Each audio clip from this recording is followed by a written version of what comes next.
আপনার বড় মতো বড় আমায় দান করো প্রভু, আপনার বড় মতো বড় আমায় দান আমার বড় মতো বড়।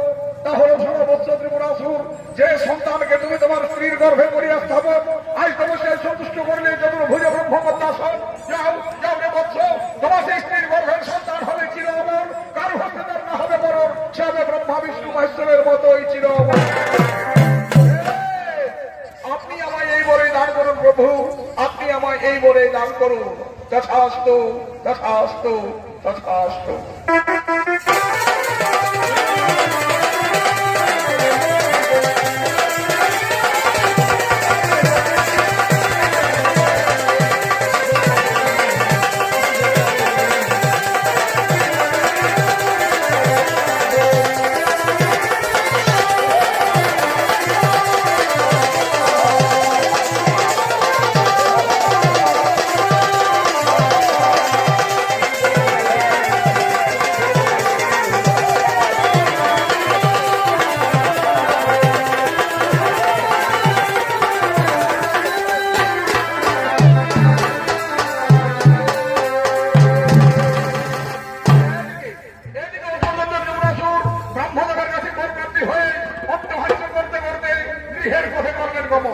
আর ওদিকে ঠিক সেই সময় আজ নারদ মুনিকে সঙ্গে নিয়ে দেবাদিদেব মহাদেব করছেন বিশ্ব পরিভ্রমণ।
জানো নারদ, যেদিন অসুর করতে হিরণাক্ষ অমরত্ব বরবাদ করেছিল, সেই দিন আমার দ্বিতীয় মনে ভাবে কেঁপে উঠেছিল।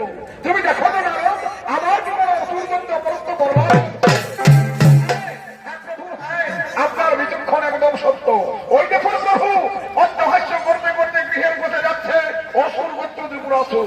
ব্রহ্মবিদে যারা নাকি দিয়েছেন বর, তার স্ত্রীর গর্ভের সন্তান হবে চির অমর। আমি দেখে থাকবে আর কোন অসুর করতে অমরত্ব বরবাদ করুন, তা আমি চাই না, তাহলে হতে কোনদিন দেব না। তাহলে এর কি কোনো বিধান আছে প্রভু? হ্যাঁ আছে, এর বিধান নিশ্চয়ই আছে। অসুর করতে ত্রিপুরাসুর তপস্যা করে গৃহে ফিরে যাবে, গৃহে তার স্ত্রীর সাথে সহবাসে মিলন করবে, তবে তার স্ত্রীর গর্ভে সন্তান সৃষ্টি হবে। আর তার আগেই আমি তাকে পথ মধ্যে শেষ করব।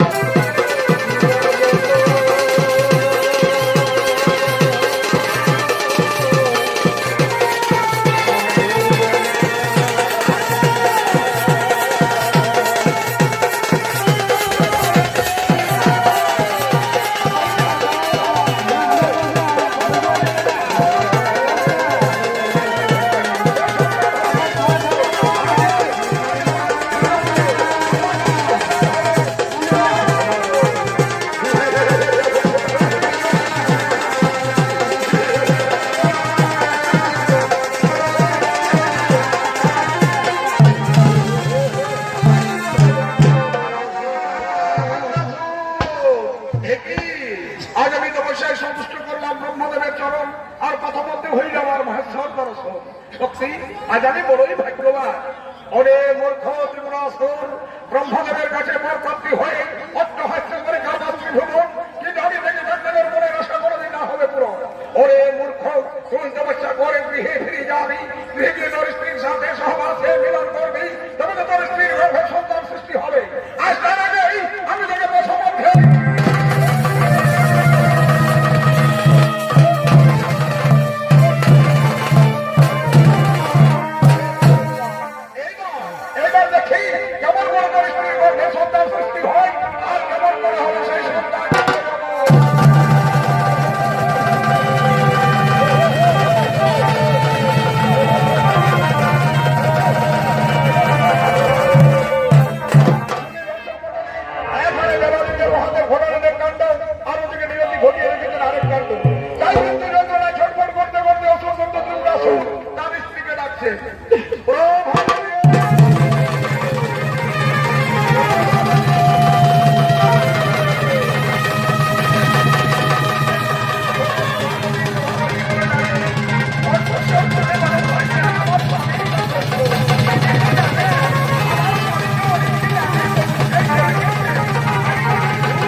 তুমি এসেছো প্রভাবতী, আমার এই অন্তিম সময়ে তুমি আমার কাছে এসেছো।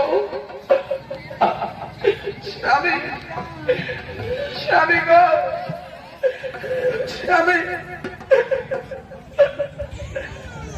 প্রভাবতী, আমি তোমায় বলেছিলাম না প্রভাবতী, যেদিন তপস্যার করে তোমার আমার সেদিন হবে তোমার। তুমি দেখো তো প্রভাবতী, আমাদের কি সন্তান হয়েছে। আমি আমাদের সন্তান হয়েছে, কিন্তু স্বামী তোমার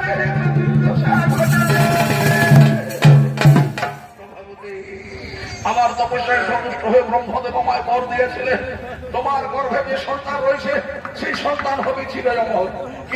কিন্তু দেবাদিদেব মহাদেব তা সহ্য করতে পারবেন না। তিনি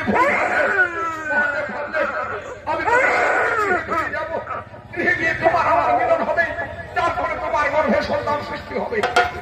তাই তোমার আর আমার জীবনে যাতে কোনোদিন মিলন না হয়, তাই আমাকে প্রথম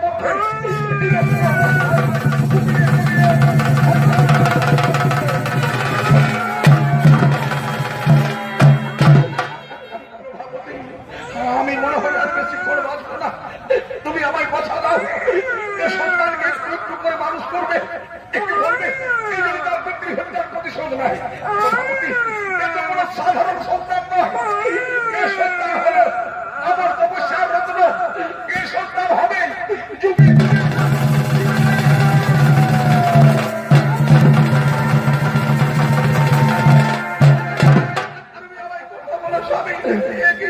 তুমি